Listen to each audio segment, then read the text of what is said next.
Hello, everybody. Welcome to Unveiling the Truth. I'm your host, Mark Howard, and today's date is November 23rd, 2013. And we got a special episode today with a special guest. We have Truth Broadcast Network founder and host for the show, Death to the New World Order, Harry Link, who will be joining us very shortly. He's just on his way back to his house, I believe, and I'll be getting in touch with him momentarily. So we do got a couple things to discuss just before I have Harry on and we do the interview, but this interview is something I've been looking forward to for a while. I just did an interview with Harry when I was on the March of Freedom, actually, and it went really well, which is actually how we got talking about me coming on and doing the show on the Truth Broadcast Network, which pretty much gave birth to the idea to do Unveiling the Truth. So definitely going to be talking about the Truth Broadcast Network, obviously, and independent media and all that kind of thing. So we do have a lot of things to discuss, and I do expect it to be a very good interview, actually. But first, I wanted to show you guys an email I got. Every once in a while, I'll read off an email I get, because I do receive a lot of emails. And some of them are pretty strange. Some of them are obviously very good, and great connections are made when emails are sent. But I did receive a couple strange emails, obviously, in the last couple of years anyways. But these are more recent emails. And I wanted to show you guys a video, actually, of one of the emails I recently received. And it's quite interesting, actually. I'm just going to have to get it on the screen here. And I mean, I get emails like this on occasion. I mean, it happens where you get strange emails from people. But it's good to share this stuff. So you'll have to bear with me while I get this on the screen here. There we go. Much better. All right. So it should work now.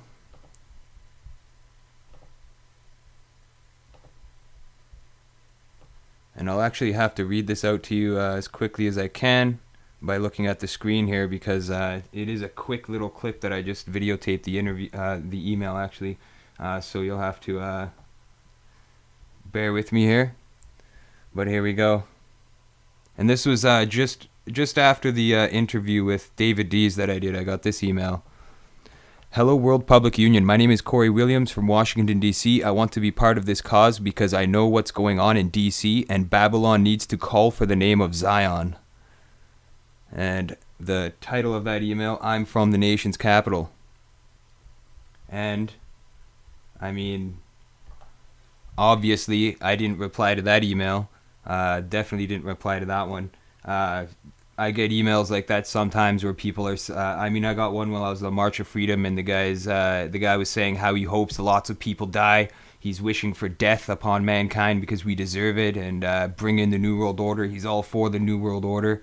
I mean, disgusting human beings contacting me, sending me messages, knowing the kind of work I do and knowing what I'm working on, the films I've made, the broadcasts I do, the people I talk to, the connections that I made, the World Public Union website, all that stuff. And then there's people calling or sending me messages anyways, saying that they want Zion, the Babylon to come forth. Silly, silly, silly humans. That's all I got to say. But here's another email, which I just got as well. I got to read this to you guys because this definitely was an interesting read, so to speak. I've since spoken to this guy. I replied to this email because I figured he deserved to reply at least. I do reply to as many emails as I can, but sometimes I'm just really busy with the family. A lot of times I'm really busy with the family at home. I try to take care of my family as much as possible before doing anything else, because I mean, I don't want to see them struggling or anything like that, and I am their father, right? When you have young children, you got to take care of your kids, and that's what I do when I'm at home. So I am really busy, which is why I can't update the World Public Union website as much as I'd like, or other websites even. I can't do as much. I can't watch tons of documentaries because I just don't have the time for it anymore. But I do try to spend as much of my spare time. Actually, I spend all of my spare time researching and communicating, networking, doing website updates, video editing, you name it. So I'm pretty busy. But this guy here sent an interesting one, and I'm not going to say his name just for privacy purposes, but got the email on my iPhone here. It says, I'm a student of sociology and world religion and have been for 2 decades. The information you have accumulated and access to information in your documentary Eye of the Illuminati is fantastic. While I am impressed by your proclaimed past as a homeless junkie who changed his life around when he felt a true calling by the Gaia, I find your access to this rare and ancient information to be improbable and your connections made from this information to modern relevance to be scholarly, to say the least. So that first paragraph there, he must have watched another documentary of mine called NWO Domino Effect, because that's the only documentary where I did mention that I was homeless a couple times in my life, as well as hooked on drugs, using a lot of drugs and trying drugs to get by and stuff like that. So he must have watched a couple of the films or something, or maybe an interview that I mentioned it in. But here's the next paragraph. I think it's reasonable to assume that you, Mark, are actually a front for some greater organization that has its own secret agenda and knowledge. I would very much like to know what this greater organization is, as I have a great belief in Gaia, as well as much of the subtext in your documentary I find to ring true on an epic scale. While I have no intention of creating a local union, I would be interested in looking into a local chapter of whatever organization informed your documentary. P.S. I found your email address at the end of the documentary, so sending it here too. Regards. So he believes that I'm a front for some group. He doesn't name the group or anything like that. He's obviously not specific about that. And he's saying it's reasonable to assume that I'm a front for a greater organization. And that it was very unlikely that I could have come across the information that I did in Eye of the Illuminati without being a front or something, or with connections to a group, given my circumstances of being homeless at one point in my life and also doing drugs and stuff like that. I'm always honest with people. I try to be as honest as I can. I've got nothing to hide from anybody. As I said earlier, I take care of my family at home much of the time. So if people think I'm secretly meeting with anybody, that's absurd. I definitely am not a member of the Freemasons or anything like that. I do have friends that are Freemasons. But I mean, I don't talk to them very often. They're like close friends of mine who I speak to all the time. In fact, I barely speak to anybody, really. I stay at home and I keep to myself, and I do my own research and take care of my children. So that's what I spend most of my time doing. I definitely couldn't have time to be part of any organization or front group. That's for sure. That's for certain. As well, he's saying that it seems like I'm a front, that I couldn't have had access to that information. Well, the information in the documentary Eye of the Illuminati, I came across that information from several sources, actually. The first was definitely Fritz Springmeier's Bloodlines of the Illuminati. I mean, I was reading that book and learning a lot about the different families and the bloodlines that he mentions in the book, and doing my own research and filling in a lot of the gaps that he didn't mention in that book. And another documentary which kind of brought things together on a different scale was Ring of Power, and that was created by the daughter of a Freemason, high-ranking 32nd degree Freemason. So the information presented in that documentary series was very profound to me, and I incorporated some of that information into Eye of the Illuminati, as well as Fritz Springmeier's research, as well as my own research. A lot of it was my own research, connecting the dots. So he's saying that he's a 20-year a 20-year student of world history and sociology, and he's amazed. He doesn't believe that I could have came across that information unless I was a front or something like that.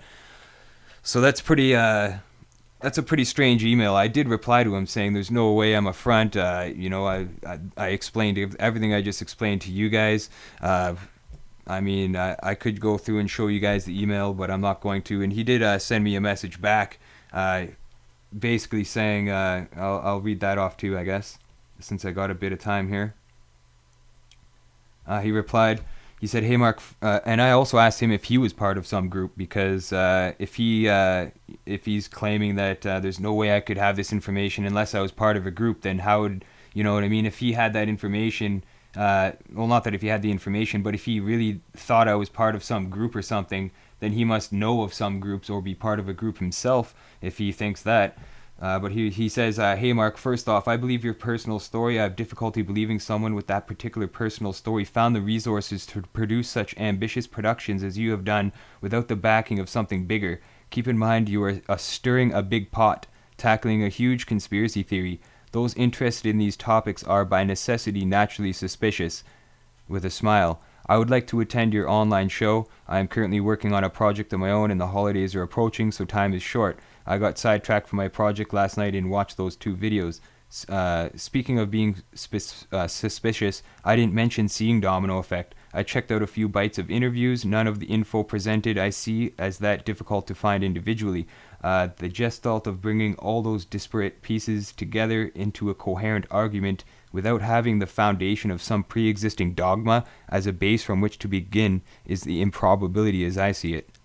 I mean, in the email that I sent him before that, I explained Fritz Springmeier, Ring of Power, also Wikipedia. I use that to reference historical points, especially about the history of Sumeria and Egypt. I was using that for cross-reference a lot of the time, just to back up facts and I did notice that Wikipedia obviously construes facts, withholds information. That's done heavily by Wikipedia. I did find that out. I've even presented that in a few films that I've done. But at the same time, it's the information's out there. I mean, I found it very easily. So here's some more of the email. I told him that I was going to read the email on the show. So I invited him to come onto the show and listen. So he said he was just trying to keep me on my toes and stuff like that. But I mean, it's good that people do send me emails, and I will reply back, especially if somebody's claiming that I'm a front for some group. I mean, I told him I'm the front man for a couple music bands, but that's the only front man I'm part of. I mean, I've toured the United States, I've toured Canada, so I've met a lot of people, I've done a lot of traveling, but the traveling wasn't done for truth movement or anything like that. I wasn't doing activism while I was traveling. It was all music that at that point. I really dove into the truth stuff more recently, actually, since 2009, since I started making documentaries. Before that, I mean, I was struggling to get by. That's why I was taking drugs, because I was always in a bad situation. I mean, I've done a lot of drugs, you know what I mean? When I was younger, I did a lot of acid, crack, cocaine, all sorts of pills, you name it. I mean, I did all that stuff when I was younger. I definitely did, because I was stressed out in a bad situation, and that kind of made me feel better. So that's why I did that. And being homeless, that's one of the reasons why I was homeless. So he claims that it's impossible that I could have came across this information going through that stuff. But it's not. When you turn your life around, your life changes, and your life is what you make it. And I've always been a dedicated individual who works hard. Everything I put my mind to, I put 100% into it, and that's what's got me to where I am today with the information that I know. Is every day I research for at least 3-4 hours. Any spare time I have, I'm researching, working, trying to figure this big matrix out. And that's what I've dedicated my life to, so that I could pass it on to my children and the world as we know it. So that's I just had to get that out of here. And I think Harry's actually back home. I think I just missed a call here.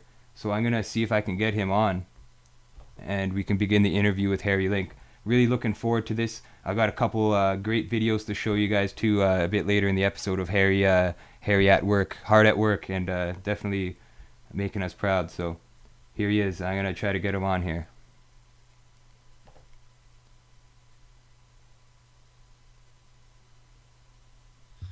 All right, Mark, can you hear me? Yes, I can. Awesome. I'm just going to make sure that the video's working there. Yeah, here we go. Right. Okay, Right sorry about the delay there. I just went out and watched the Hunger Games, always looking Oh, for yeah. that conditioning, and that's what I was up to. So sorry about being late. Oh, not a problem. So you went to see the new Hunger Games movie. Right on, and you could really compare it to other movies that people may or may not have seen, like Cabin in the Woods, where they're basically, well, I'm not going to go into all that right now. Let's do the whole intro thing first, I guess. All right, cool. So yeah, for anybody out there who's not familiar with your work, I was just wondering if you could just briefly explain to the people who you are and what got you into to doing this stuff and All forming the right. Truth Broadcast Network. Well, I'll tell you, I was, just like anybody else, and in fact, I'm former military. I was in the Navy, and I think a lot of us look back into that time in our lives before we were awake, and we're like, "What were we thinking?" I was that person, and after 9/11, I still was asleep, and then, I started noticing I was poor back then. I had ABC, CBS, and NBC local news only, but I'm not going to say ADD because there's no such thing, but I'm high energy, constantly thinking, constantly taking in all the information I can. And I notice these channels are all showing the same thing: ABC, NBC, CBS. The end of the news one night, they would all show or two of them showed the same exact old woman with the same exact dog that got lost and was 20 miles away. And I'm thinking, this is a big world. Why are these allegedly opposing news networks showing the exact same story at the exact same time? And that's when I got a little bit suspicious. So I still didn't have the internet. And eventually what happened was, as I started paying more and more attention to these things, because of course, they had told us, oh, the Muslims are out to get us, Al-Qaeda this, Al-Qaeda that, I'm looking around and I'm like, okay, well, I'm going to keep an eye out and see what I can see. And later on I got the internet and I came across this. It was the 2004 Democratic National Convention, Barack Obama speaking, and every channel was calling him, quote unquote, a rising news star in the Democratic Party. So, I mean, I caught on to that. Okay, something's going on here. They're all on the same page. Bear in mind, I'm still fast asleep, but it was enough to raise my suspicions. And I thought, you know what, this guy, they're gonna run him for president. And I thought a Muslim is taking over the country. Still, I'm thinking it's a Muslim thing. And I had my first website at that point in time, and it was called coverup.us because I still didn't know what was going on. All I knew was there was a massive cover-up, but I couldn't figure out what it was about. Yeah. So the first website was coverup.us, and I remember going to sleep thinking, I know this is going to happen. I know this guy is going to try and take over the country, run it into the ground and all this stuff. But I was looking on the internet, Googling and checking this. There's nothing on him. There was nothing on him. Yeah, But I knew. I've seen something about that where when you did that speech at Chicago, he just came out of nowhere at that university, I think, Yeah. right? Yeah, exactly. And the propaganda in the media was thick because it was thick enough. I'm sound asleep and I noticed it. I could tell by looking at him that he was not really African American, in my opinion. I look at him, I'm like, he's got some Arab in him. I'm thinking this guy's a Muslim. And of course, you know how many things have come out since then, but it was enough that I basically, this is the spiritual nature of this. We're all looking and we see people all the time saying, where did you get this information? What's your proof? What's your proof? What's your source? And I remember thinking, I know this is going to happen. I know this is the plan, but there is no source. There is no proof. There's no one for me to reference. And I just went to bed that night thinking, what am I supposed to do? I know this is going to happen, but there's no proof. And I thought about it. And then finally I got up the next day and I said, I'm publishing it. I don't care. I'm thinking, I'm not employed by the Times or the Washington Post. Why should I know what's going to happen and then just sit on it and pretend it's not? So I published it. I made it front page on coverup.us. And a couple months later, they came to my house and under, some false pretense came into my house. Well, I'm not going to go into all the details, but there was a police standoff and I'm in jail with 2 felony charges, which are completely bogus. And my public defender comes to me and says, well, they're going to drop the charges if you delete the website. Now, I don't know, Mark. I look at you and I think you've probably been in jail a couple times yourself, right? Never. Never? Wow. Nope. Okay, impressive. And Impressive. And the reason why, I just haven't got caught. Well, I'm just kidding. You're But in Canada too. yeah, You're in yeah. Canada too. I was in a big city, Jacksonville, Florida, 1 million people, police state. So Oh yeah, I don't Jacksonville's know, yeah, there's a lot of crime down there, especially with the drug running coming up from the south all the way up. Definitely. Exactly. And so I don't know how many people know, but when you're in jail, it's cold, it's bright, and I hate light, but you're sleeping under phosphorescent lights. If you try to cover your eyes to sleep at night, they would come in and pull it off of your face, so you had to stare at the lights while you sleep on it. It's miserable. And, I was in there for, I don't know, a month or something. And when I finally said, okay, I'll delete the website, and I called my girlfriend at the time and told her how to delete it, they let me out. And you have this like just got out of jail relief that takes a while to wear off. You know, you go home and you're like, oh, my pillow is so soft, my bed is so soft, there's carpet, you know. Yeah. It takes a long time before you get around to thinking, why did they let me out of jail just because I deleted the website? But eventually I started wondering about that, and especially when I would try to re-upload the pages of the website and I couldn't do it. And I'm calling the web host, which was in Canada, and they're giving me the runaround for 2 years. And I'm starting to think something is wrong here. Jacksonville Sheriff's Office can't block my website, can't keep that, you know. I started seeing this is bigger than just me or just the Jacksonville Sheriff's Office. This wasn't about what they were saying it was about. It was about something bigger. That's where my awakening began right there. Yeah, you knew that there was some force that was trying to cover up information and all that kind of stuff. That's obviously firsthand right there, what you went through. Right. Yeah. And I mean, that's something that now we would recognize immediately. But when you're like sound asleep, it takes a while. It really did. Mm-hmm. Yeah, that's crazy that that there was a standoff too. Like I remember hearing about that actually. Like I think we discussed it a while ago, just on our own time and stuff like that. And I remember seeing an interview I think you did with Mike about that. That must have been pretty intense, like just that whole situation Well, there. Like, it wasn't too bad for me because, you know, I'm real sensitive to light. So I have little aluminum foil over all my windows. But they kept calling me and calling me on the phone, almost like harassing me. And at one point they said, do you see our tank out here? Can you see our tank? They had a tank out there shining bright lights. No light goes through aluminum foil. That's why I had it on the windows. I mean, if I had so much as a pinhole, it drove me nuts. So I'm taking electric tape and covering that. So I didn't see any light. They weren't bothering me at all. But they thought, oh, yeah, we're driving them nuts, you know? yeah. And, you know, They I did kept that telling at them, Waco look, too, right? When they pulled the tanks, they oh, did that at yeah. Waco. They blared the music to try to get them out and distract them and get them all crazy and stuff. That's one of their tactics. And people need to understand what that is that's psychology. You know, they're looking at you just like a rat in a Skinner cage. They know how to irritate you and all this stuff, and they're using psychological ploys. And of course, they had my neighbors, people I cared about, the little girl, Amber, call me up. Oh, please come out of that, all this stuff, you know. And you know what I told her, and I'm sure they were listening on the phone. Amber, sometimes you got to stand up for what is right and do something, even if people think it's not right, you know. So she learned a little bit of something that day too. Yeah, for sure.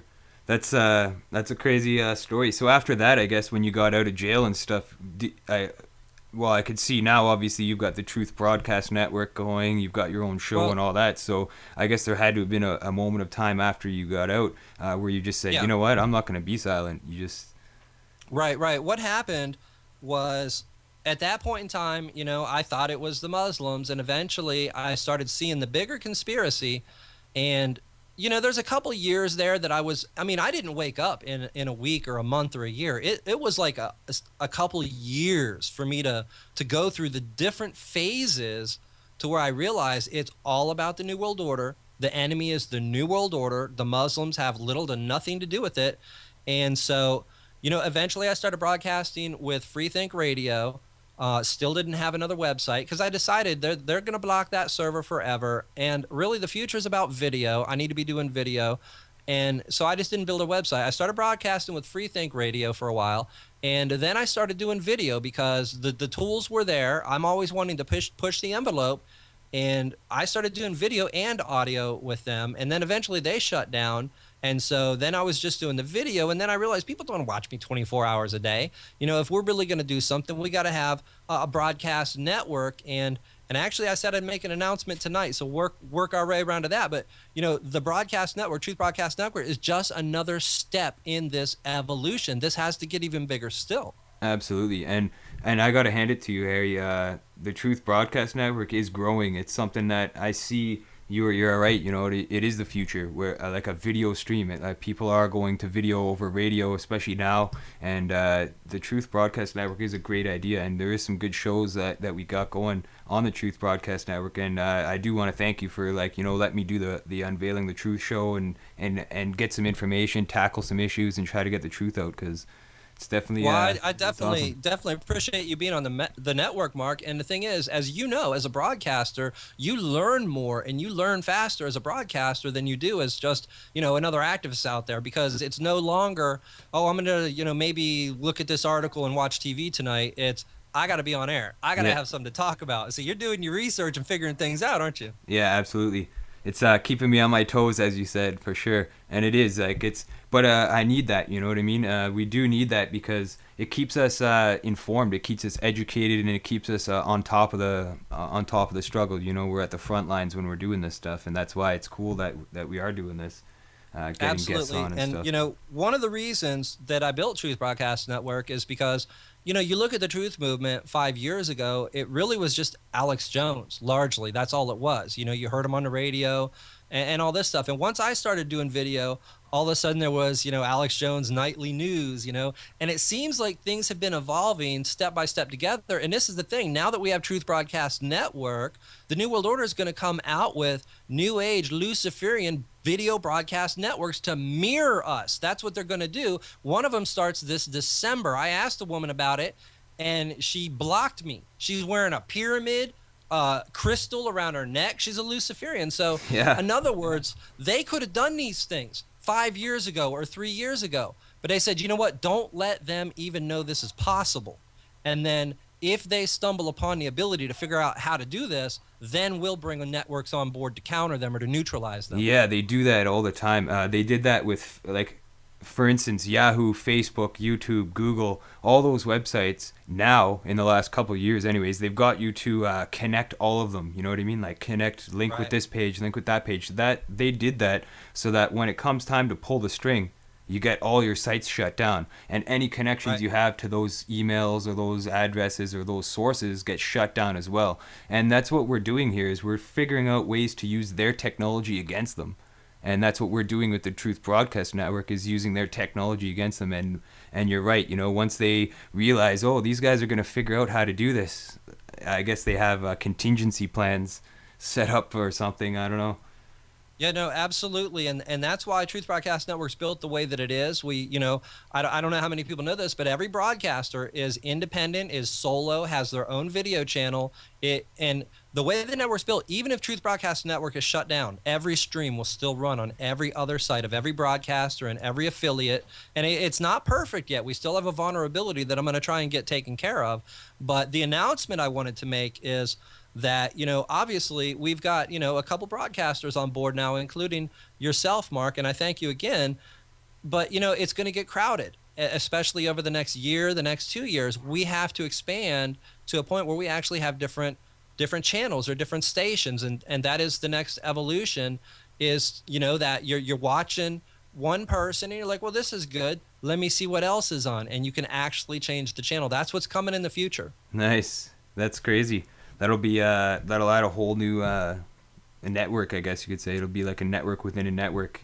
That's cool. Yeah. And it's kind of confusing as far as what's the best way to do it. And I'll be honest with you, as most people know, I have a memory problem. So making out the schedule right now is something I can handle pretty easy. It's, the time of day, the shows.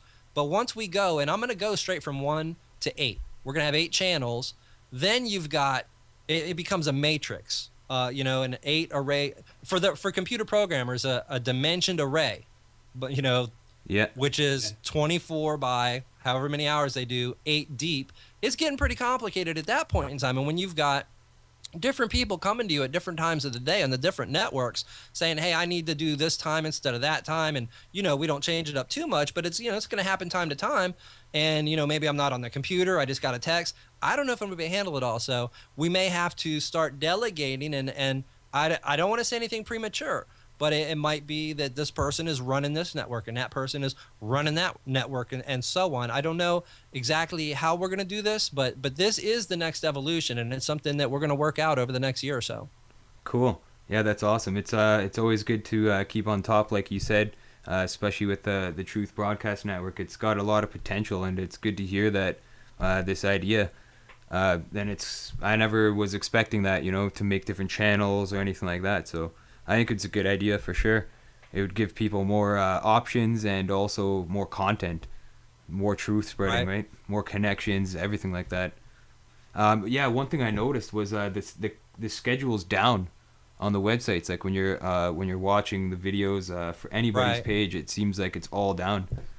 Uh, Yeah, that's an issue that just cropped up, and I know the schedule is there. It's in the database properly because the channels are changed over right. But this is where it comes down to. I was at Denny's the other day, jacked up on caffeine on the laptop, working on it, and I changed something, and it's not showing properly, and I gotta, backtrack, figure out what I did, and try and get it fixed. And it's what is when you got somebody that's on epilepsy medication running the network, and this is why eventually we got to have more than one person running things. You know what I mean? yeah, I know when it's a lot of stuff to keep up with, especially when you're doing broadcast video editing, especially when you're running websites too. Like that's one reason why it's hard for me to update the World Public Union website is because it's so intricate and it's HTML, so it's too much time. You know what I mean? It takes a lot of time to update, and the Truth Broadcast Network must be pretty hard to update too. It's definitely got a lot of sections and stuff, and I see how it must take a lot of time for sure. Well, my concern isn't so much as anybody can tell. The Truth Broadcast Network website is lame, really lame right now. My concern is the viral structure of the network overall. In other words, creating it in a way that it can't be stopped. That's my only concern. Frankly, I don't care if truthbroadcastnetwork.com vanishes. As long as that feed is going out on schedule to all the websites, that's what I'm trying to build. hmm Yeah, that's awesome. Because we know both from experience that they can take you down in a minute, in a second, Right. and you're just shut down. Like it happens to me all the time on Facebook, YouTube, all emails get hacked all the time. And it's an uphill battle. You gotta figure out like how to bypass that, you know what I mean, or start new channels and stuff. So it is good that the way that the network's set up, where it's like you could take one thing out, but it's still all gonna run, right? Yeah, that's exactly the way that it's set up now. And for instance, Steve, our 7 p.m. broadcaster here, his video stream is locking up, so he'll make a new video stream, but it'll appear on the network as always as I change the schedule, which is not even located on truthbroadcastnetwork.com. So, we're doing the best we can here. For sure. So I also noticed that you met Alex Jones and stuff. Was he like a big influence to start broadcasting and Truth Broadcast Network? I noticed that you've met him. Like, do you talk to him? Like, are you? Oh yeah, I mean I've talked to him several times, and the first time I heard Alex Jones, of course I was still fast asleep down there in Jacksonville, Florida. Didn't even have the internet yet. I'm tuning through the radio because I always did listen to the radio, and in fact on 9/11, the way I even found out anything happened was I leave my AM radio playing all night long, and I woke up and I just noticed the voice was really frantic on the radio. So I've always been trying to get all the information I can. The first time I heard Alex Jones, I'm flipping through the radio stations and I hear somebody screaming, "They're putting it in the water! They're putting it in the water!" I'm like, okay, this guy's fucking nuts, and I just kept flipping the channels. Yeah. But yeah, there's no doubt. I can't deny he played a role in my awakening. There's no doubt about that. Now, you can I say, agree. He was a huge part of mine too. Definitely watching Bohemian Grove, those videos, watching him sneak in the early videos, definitely got me looking into things a lot more too. So yeah. So I mean, I have mixed feelings on Alex Jones. I want to believe that he's 100% legitimate. I want to believe that he's 100% a benefit to the truth movement overall, and I can't deny he woke me up. I think that we all have our flaws, and a lot of the things that people attribute to him, as, oh, this proves he's not legitimate, might just be a massive ego, or he had too much coffee that day. I've had days where I have too much coffee and I lose it on air. Everybody knows that. So I'm not endorsing him, but I want to believe he's legit. yeah, absolutely. And a division will cause them to conquer, right? To divide and conquer, and they want us to be Right. divided. They want us to be fighting with each other. Now, mind you, when you got clear evidence that somebody is an insider, COINTELPRO, something like that, then obviously you're gonna want to identify that problem and destroy that problem. You know what I mean? That's Absolutely. it's one thing we gotta also keep our eyes out for is infiltrators and deceivers, I guess. And I was gonna play a video, if you don't mind, of you on the front lines, just for the viewers out there watching. You sent me over a few interesting videos, but there's one in particular where you're on Ground Zero, I believe, in New York on 9/11. I guess you could say debating with an individual that's a calm term for the conversation. But you were debating with him about Building 7 and stuff like that, and he got Right. and you pretty much you were identifying him as an agent, Right. and then he walked away pretty much as soon as you started calling him on that. He just left. He wanted to leave. So yeah, I was just gonna play that video here for the viewers. It's a 3-minute video, so I'll get that on here. Because when you sent that, it was definitely reminded me of Alex Jones, even just on the front lines. You know what I mean, like talking to activists and stuff like that. So yeah, I'm not sure if you'll be able to see it unless you got the network on, but Yeah, I've got it on. okay, cool. So yeah, I'm just gonna minimize your window here, and I'll get this on. It's not an inside job. No. It's not an inside job. What happened to Building 7? What happened to Building 7? Why did it collapse? That's hard to dispute. Why did it collapse? I don't think they're getting any audio from the video. You don't think so? Why did Building 7 collapse? It was a steel frame structure. Oh, yeah, they are. Because we're talking about explosives that were in the building. Why did it collapse? But okay, who has proof of that? Who has proof of it? It's on YouTube, and BBC reported it 20 minutes before it collapsed. Explain it. How'd they report 20 minutes before it You collapsed? tell me. It was standing right behind the woman, and she said, Building 7, the How come Solomon I've never Brothers seen buildings that? collapsed, and it was standing right there. I've never seen that. Why did it collapse? Why did it collapse? I've never seen that because of the planes hit the building. Why did it collapse, and how did they know 20 minutes before it happened? I don't think. I've never seen that. Everybody knows. I've never seen that photo. Everybody knows. It's not about that. It's about the first responders who are It's about the suffering and soldiers dying. now. It is about them too. I don't This want guy them here is dying. definitely playing stupid. I didn't want the Iraq So war. they don't wake up to the Look, big man, picture. I didn't want the Iraq war. All right, I wanted to kill Bin Laden. That's fine, but I think we should get our troops You don't want home. people to see the big picture. You don't want people I to want see people to see who's the big making the picture. decisions and who said, hey, Who's this is making what the we're going to do. decisions? The New World Order. The New World Order. All right, look, I know I went into part with the New Google World Order. New World Order. You know where I live? I live in the woods in a teepee. I'm not a part of the New Get the World internet. That's Order. CP. That's why you walk around. Oh, I know you didn't say that I did, shit. I did. Come on now. What you Why got did to Building 7 collapse? say? Why? You tell me why Building 7 collapsed. Because they fucking blew it up. They admitted it. Larry Silverstein said, pull it. That means in demolition terms, pull it to the ground. All right, well, how come, honestly, brother, and I don't hate you, I don't even dislike you. Why did NORAD stand down? Why didn't they shoot the planes down? Why did NORAD stand down?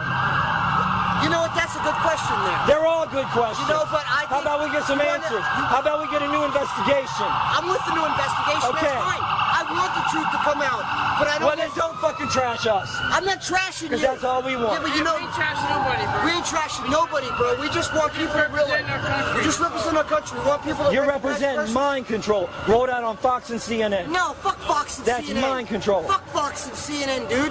I came up here last You're year not and this even. year- You're not even a mind control zombie. You work for the fucking government or something. You think so? I can tell by looking at you. Right here, eh? He walks away. Nation right now in Florida. Fuck you. You're gonna tell me that I'm working for the government? That's some pretty good acting, but we're already Pretty onto your good shit. acting. We're already All onto right, your you're shit. onto my shit. We already What know. am I- Okay, you're gonna get up on me in size? That's I'm a assault. trained This fucking is called fighter. COINTEL, counterintelligence. Counterintelligence. This is a government counterintelligence operation. Now who's walking away now? I am, bitch. That's right. You're retarded. COINTEL, look it up. Oh, COINTEL. It was interesting how as soon as you pointed him out and you said, you must be working for the government, he got so upset. He exploded. He got explosively angry, and then he walked away. As soon as you mentioned the word government, he walks away. I wonder if he had thought of that as like a plan B ahead of time or if he made it up on the spot. But that video right there really is an interesting summation of all of my work in that, first off, I'm on the ground at the events, which I try to make, when I can, when they're not too far away.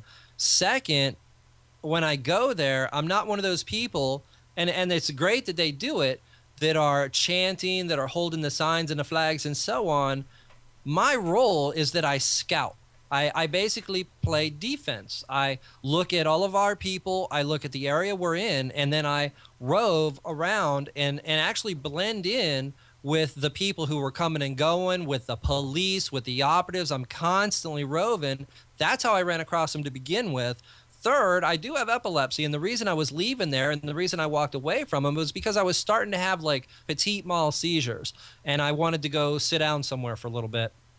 And so, but the thing is, when I walked past him, and of course he's holding up that flag, just like what Carl at the Boston bombing, just like somebody holding up an Israeli flag with Alex Jones in Dealey Plaza yesterday. I mean, going down the list, and then I heard the things he was saying because of the strategic location he was standing, blocking people from getting in and speaking with us. I heard him say something specific, like, yeah, but don't go listen to those people, that kind of thing. Yeah. And so, there's anytime I make a video like this. When you approached him too, you were mentioning things about 9/11, and he was like, no, I didn't know about that. Like when they broadcasted Building 7 coming down 20 minutes before on BBC, that was definitely proven. We all saw that. Building 7 coming down, he's like, what? Building 7, he was arguing with you about Building 7 coming down as a controlled collapse, and then he was also playing stupid with you about other things like NORAD being called to stand down and all that stuff. I mean, if he was really into the 9/11 truth and he was really into that, then he would obviously know those very basic things about it. And right. He's playing stupid. This individual wasn't even pretending to be a truth activist or anything like that. This wasn't, directly right there wasn't where our people were. If you look at, there's another one, which I'm not saying you should play, but there's another one that has like a black guy with a boom box, and he tries to get. I seen that video too, and that's amazing. Yeah, when you see that one, you'll see him walk into our area where we were protesting. This was outside of that, and what they did was they had this guy there to direct people away from our area, and that was his purpose, was to discredit us. But, what happened was when I was speaking with him, obviously I had assessed that he was trying to mess up our educating people, handing out flyers and such. But when I saw the way he reacted, and I did look him directly in the eyes, saw in his eyes that he was working for the government. I saw it point blank, because he looked at me and he got this look in his eye like, oh my gosh, I think this guy knows. Yeah. And then I saw that in his eyes. I was like, oh my gosh, he's government. And then I really started drilling into him. And of course he was. You saw the supervisor woman wave him off. Of course they have the discreditor there. And of course that's basic counterintelligence. We saw the other day, Alex Jones in Dallas was dealing with somebody walking around with an Israeli flag the whole time he was there. And, he did go up to him and ask him, what do you think happened, this, that, or the other thing, but he didn't drill into him the way I do. It's probably not, good press to do that kind of thing, especially if you got a million viewers or something. But to me, this is a battle between good and evil, and I can't help it. I've got to drill into them and expose them. And, a lot of people can't really see that for what it is at this point in time, and I understand that, but this is the role that I play, and I'm going to continue doing it. Yeah, it's good too to have that foresight when you can identify people. You get a feeling about them, you get a hunch about them, and you could argue, like anybody can argue all they want that, oh, that's just chance, or that's just whatever, but there really is some sort of intuition in some people that they can really pick up on people and right, and you nail it right there when you say feeling. Before I was awake, and even maybe 8 years ago, I could walk past that guy and thought nothing about it, but when I walk by him, I could literally feel it. It's to the point where I can feel the evil seething off of people, and it's really disturbing. I don't even like crowds anymore. Yeah, well, I'm the same way as you. I don't like big crowds either. It's I'd rather do work on my own and try to get that stuff out there. I do go to protests though. I do, obviously I'm an activist. Like when we did that interview, I was doing activism, trying to walk across Eastern Canada anyways, and it is good to get out there and do things, but I get a lot of work done on my own inside, and it's away from the public. If anybody's out to get me, I don't have to worry when I'm in my house. I'm protected by this house. So, but yeah, that one video you sent me, the other one from New York, how did you said something at the beginning of the video, like I was going to play that video after here since we have a bit of time to do so, just to show people that another person that you identified at a crowd, and it was blatantly trying to disrupt the protest with what he was doing. But how did you identify, like how did you know that this guy was a threat? I honestly, Because at the beginning of the video, you said, did that guy say for you to come over here or something, I think? Yeah. Well, after I started filming, you saw him talk to the police officer, and the police officer pointed towards us, like directed him to go walk through our area, blasting his music. But I felt it before that, and I think that, and this guy's a cop, bear in mind, literally, he's a cop. I saw him go back behind the police lines, and a police officer took the barricade and moved it aside for him to go back behind the police lines. I just wasn't filming at that point in time, but it was the way that he was looking around, scoping out the area. In other words, in a city, this was literally the 10th anniversary of 9/11.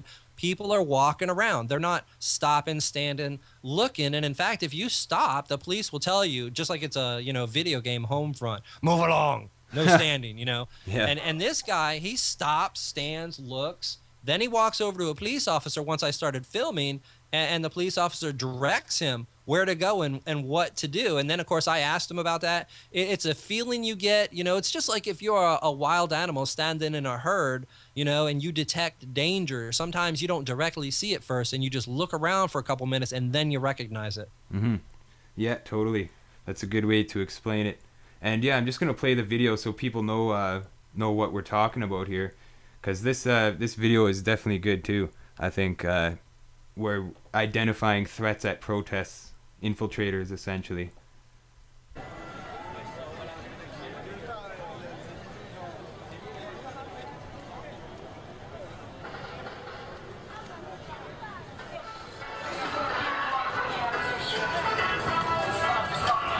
He just starts playing his music there.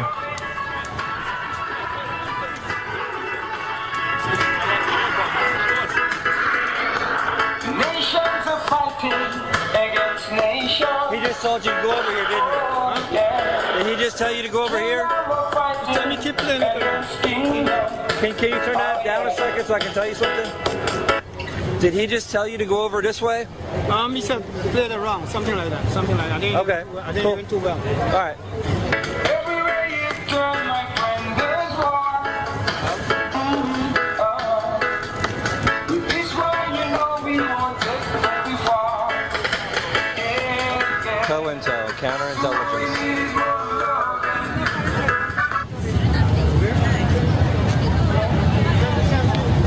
It's that way. Yeah, he's got to keep stopping it when people talk to him. Like, why else would he have that?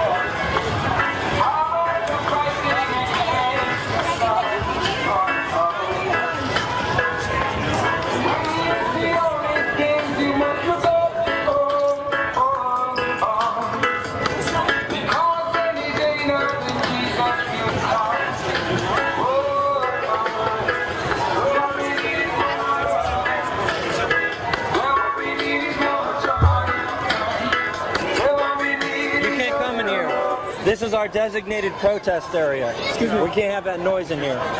Excuse me. No, you can't have that noise in here. Excuse me, I'm gonna We pass. have a designated protest and you're not bringing the noise in to disrupt it. Get a cop and bring him over here. This is a designated protest area and you're not coming in here to disrupt it. Now go get a cop and we'll talk about it. No, You see how I have get your music hand, on? you're assaulting me. You see how I have You're music on? assaulting me. Yo. Get off of me. Yo, get out of my way. Get off of me. Get out of my way. No. Get the fuck off of What's me. wrong with you? This is a designated protest area, and you're not coming in here to disrupt it. You understand English?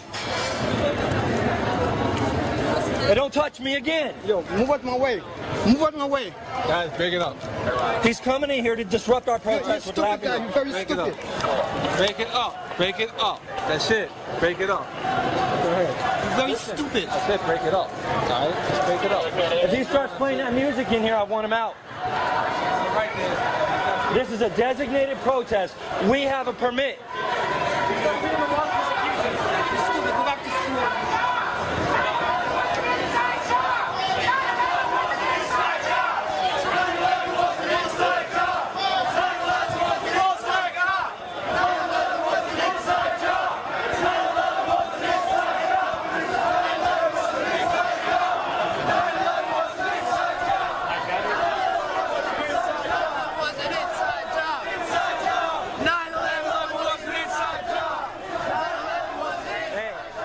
guy's COINTEL.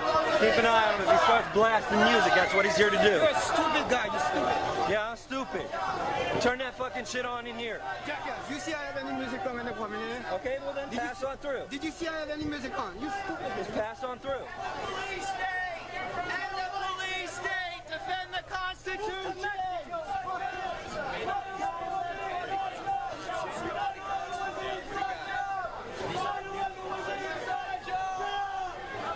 So yeah, as we seen on there, you definitely had him there, right? Definitely seemed like he was trying to blast music to disrupt conversation so people can't hear what they're talking about, and that's definitely a COINTEL strategy, definitely. Right, a normal person would not have been, pushing up against me, trying to force his way through me. A normal person would have backed off and said, "Why won't you let me through?" It was very clear, very obvious, and you saw there were a bunch of police officers there. The reason they didn't do anything to me is because they knew that guy was their fellow cop. You can't arrest someone when they get into an altercation with an undercover cop that's trying to, carry out counterintelligence, because that's not even legit. Now, they have ruled since then that they can go ahead and do it, but they would have been exposed for what they were doing. I busted 5 operatives that day, and what was it? True Blue 911, Susan Wolf said that after I left, they were asking about me. They were asking people who I am. And I guess from their perspective, that would have been pretty freaky.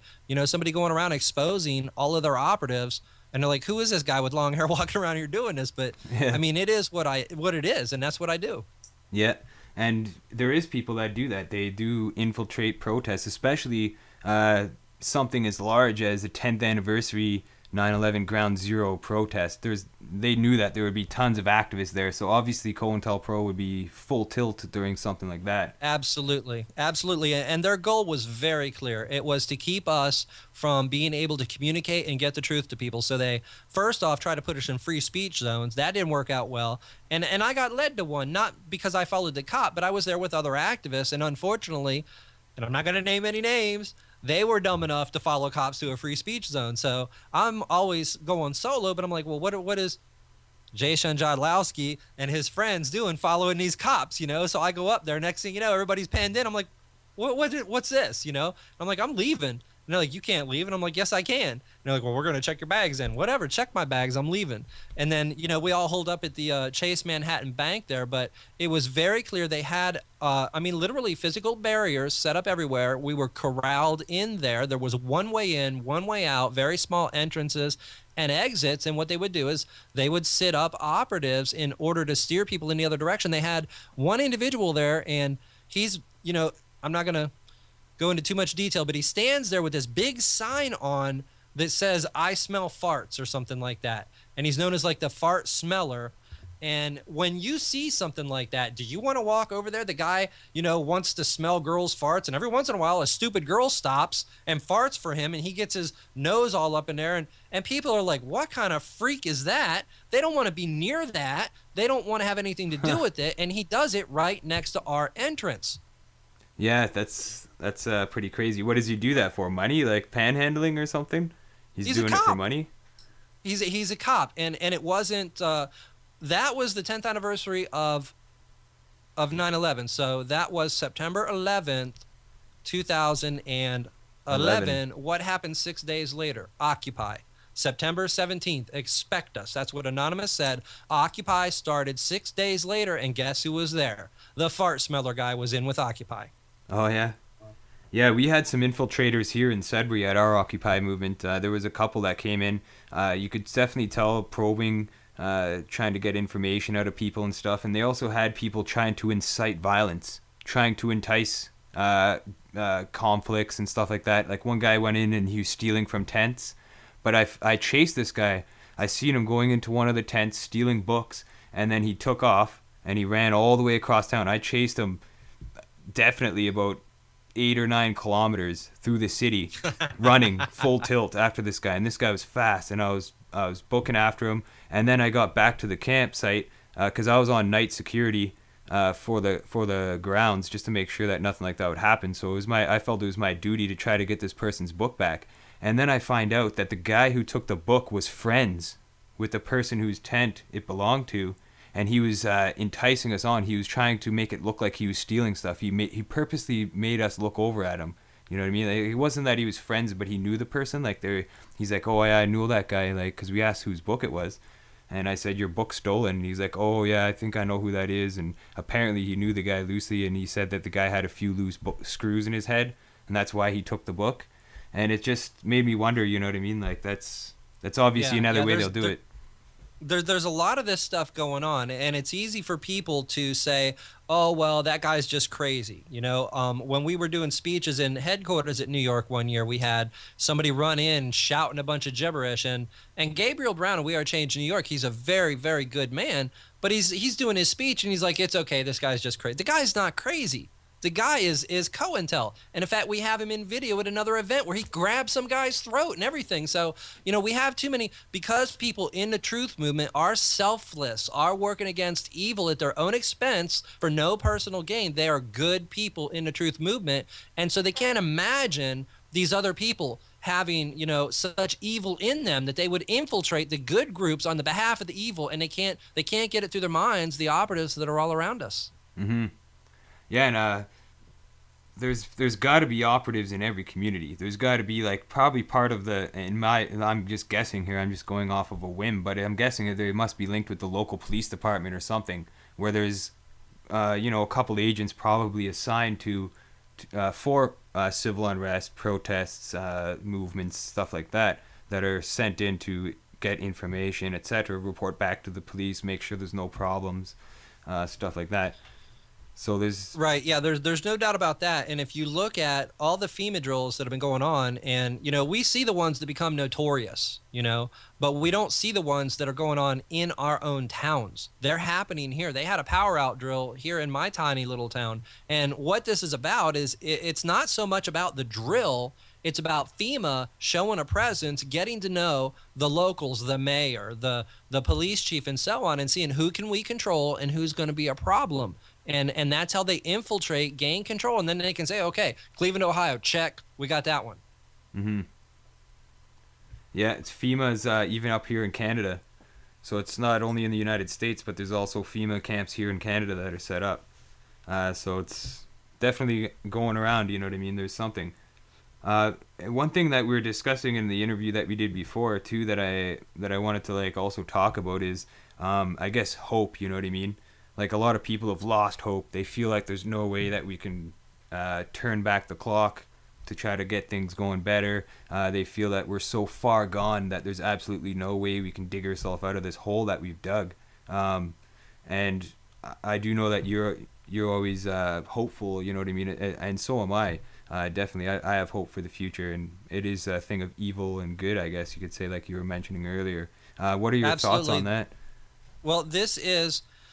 You know, if you look at this in terms of a physical battle, you're not going to be very hopeful because, you know, nobody gets off of this rock alive. If your goal is only to stay alive, you already lost that, no matter whether there's a New World Order or not. But if you understand that this is a spiritual battle and that victory doesn't come by surviving another 50 years, victory comes by refusing to submit to evil. That's victory. I could die tomorrow, but if I die tomorrow because I'm killed because I refuse to submit to evil, that's victory. That's how I see it, and that's how everyone needs to see it, because at that point in time, everyone will stand up, everyone will resist, and the system will utterly collapse. Mm-hmm. So, non-compliance, essentially. Like, that's what I've learned anyways from my own research and stuff. The best way to beat this is just don't comply. Just don't, your birth certificate, all the paperwork that you have, all the documentation, just do not pay into it. Do not pay any attention to it. It's all built for you as a grid to ensnare you and trap you for your life, to suck your finances out of you, etc. Right, right. That's what I've been trying to do, for sure. If you look at the death care they just put in the United States of America, you know, it's like everybody has to have it. You know, if you don't already have health care, and eventually it'll be all them too. Well, you know, you can say, okay, I'm going to go ahead and call the Obamacare phone number and find out how much my insurance is going to go up. But it's death care. It's designed to depopulate the country, and the best thing to do is ignore it. It doesn't exist. Obama doesn't exist. The government doesn't exist. You don't call. And they're going to come door to door. You don't answer the door. You don't deal with it. None of it. And what are they going to do? Are they going to raid your house and try and kill you because you didn't want to? No. Absolutely. Just non-compliance. Yeah. Yeah, you're right. Non-compliance. When they send you mail, the only way that they can get you on anything is if that mail is opened. If you don't open the mail and you have a stack of bills like this that are not opened, you could bring that to court and say, I didn't read any of these letters. What are you talking about? I had no knowing about any of this because look, here's proof. I didn't open the letter. Right. Evidence Absolutely. in court if they want to bring you to court. But really, I think we need to go to common law because it's common sense to go to common law, in my opinion. Right.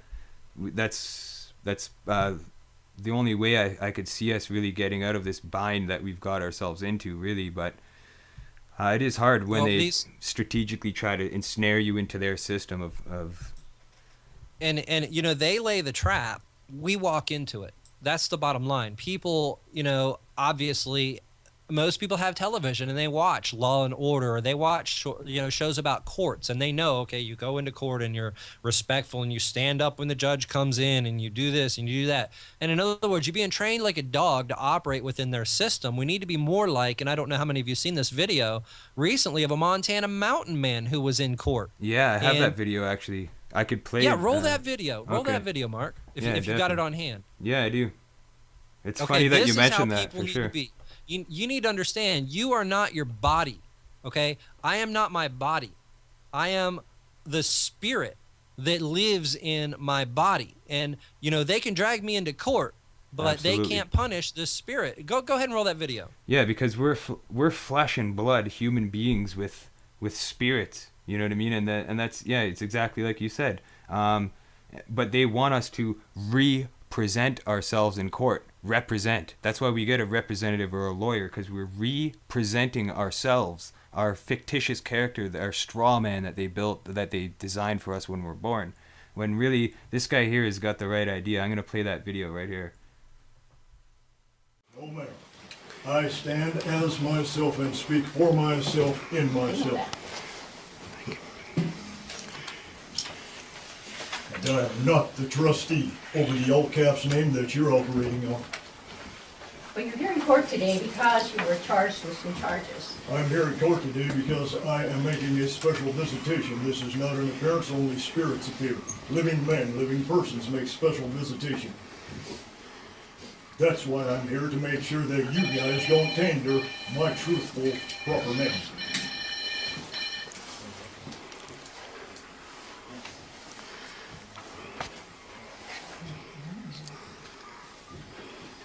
Do you still live at 28 Flying Eagle in Manhattan? That is a storage unit that I sleep in from time to time. All right. I live in myself in this body. I am the living man.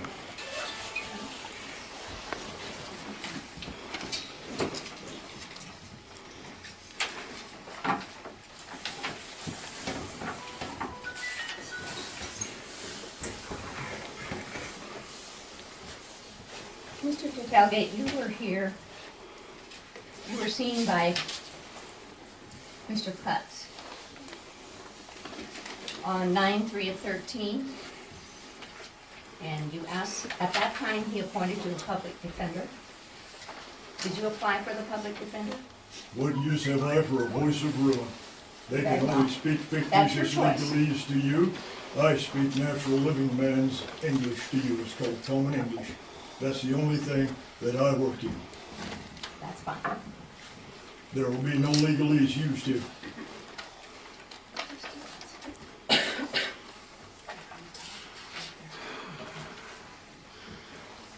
Well, you were charged on the 31st of August of 2013 with obstructing a police officer in violation of 457302. You were also charged on the same date with resisting arrest in violation of 457301 of the Montana Code. Those men were charged by me right back by staging an overthrow of the Constitution of 1789, an overthrow of the Bill of Rights, an overthrow of my rights to forage for food as a natural living person who was in hunger. I was searching for something to put in my stomach, as I am recognized to be allowed to do by universal law. Has nothing to do with your corporate fiction. They violated everything, and furthermore, For your knowledge, they violated Judge Holly Brown's Title 26 United States Code ruling, which I went before her and prevailed on 21st March 2011.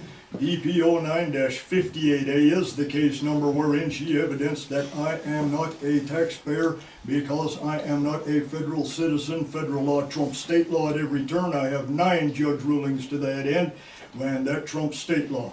I am not registered crap. I am the living man, and I have the right to forage for food when I'm hungry. All right. But you're here on different charges. That This is not what Holly stands. Brown's courtroom. Ma'am, you can argue this all day long. You're operating on a corporate fiction. I'm telling you, you're here on some charges which were filed in Three Forks. I do not Number understand one. those charges. Number one, you keep interrupting me, and I'm gonna charge you with contempt, and you'll go to Oh, jail. contempt of court is spelled C-O-double-N. I know about conning. That's navigation. Sir, Contempt is the storm. I said, be Don't quiet touch me. until I get Don't through touch reading me. this You to ain't a you. gun. Don't Officer? you touch me. I am the living man protected by universal law. You keep stand talking, down. and you're going to be charged with contempt, and you're gonna go to jail. You have already contempted this place. No, I told by you the I fraud would if you're you trying didn't to quit get done talking. here. These are the living witnesses to what you're trying to do. Very You good. are trying to create a fictitious fraudulent action. You are trying to bilk the Federal Reserve by Sir.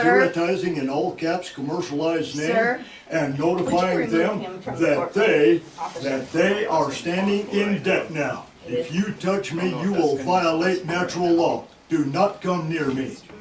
I am Then protected shush, by the land. shush. Do not tell me to shut up. I am the living natural man, and my voice will be heard.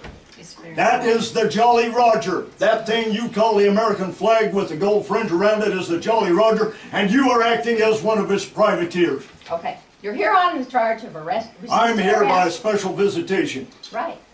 And you're I've here never let on you get away with obstructing this. a You bet police I'm here. officer. To each charge, could be up to a $500 fine, up to 6 months in jail. I do not understand any charges. I only understand universal law and the right to live. Well, you To pled live at not peace guilty. and to live as I need to. You pled not guilty in this I court. never plead. Animals plead. Sound like bah, oink oink. I have a paper with your signature on it, sir. It says prime evidence standing right through it. You bring forward all natural Right. forms of evidence that I'm not prime evidence. I am the living soil. The dirt, the water, and the air has its own voice, does it not? It all supports Sir? forms of life, does it not? I am a part of that life. I am not your corporate fiction. Sir, Do not danger me. you're here today on an omnibus hearing. You've already pled not I am guilty. here by special visitation to see to it that you do not tainter my natural living man's name. Are you prepared That's to why tell I'm the here. court if you wish to go to trial on this matter? This is a trial. Tell No, me it's not. this isn't a trial. Here's my This is jury an of my omnibus peers. hearing, sir. You cannot produce a jury of my peers because all juries are selected from a pool of registered voters, and the instant a person registers to vote, their natural ability as a peer to comprehend natural law has been dissolved and turned into fiction. There cannot be raised a jury of my peers. It cannot be done. Excuse me for just a moment. No way. Get back here and finish this. Hey, get back here and finish this. The judge has left the courtroom. There you go. Yeah, There is nobody in this courtroom. Yeah. The judge has Yeah. walked out. the judge will walk down, I everybody up said and no out. excuse. Everybody up and out, I'm not letting you Up and out. go. up and out, up and out. Follow the man. Get your hand.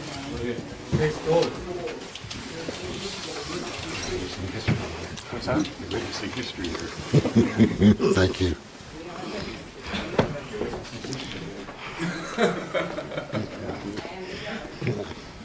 I've seen it before.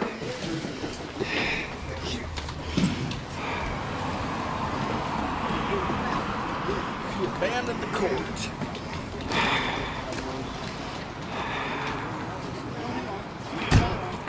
Don't hang around. Let's go. Let's get out of here. Let's go. Don't dally. Let's go. Abandon the court, Get it. please. Get it. Get it. Get it. I don't know. Come on. Where's the driver? Leave him if need be.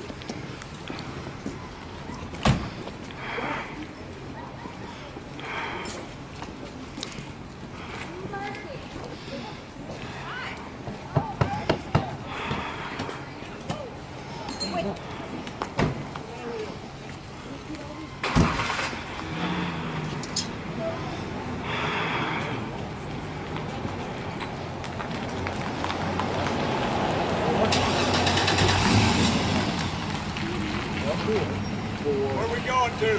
Headwater or bear? Yeah. Headwater. Headwater. Headwater. Stay tight on me. Yeah. You're going to try something. It's in your eyes.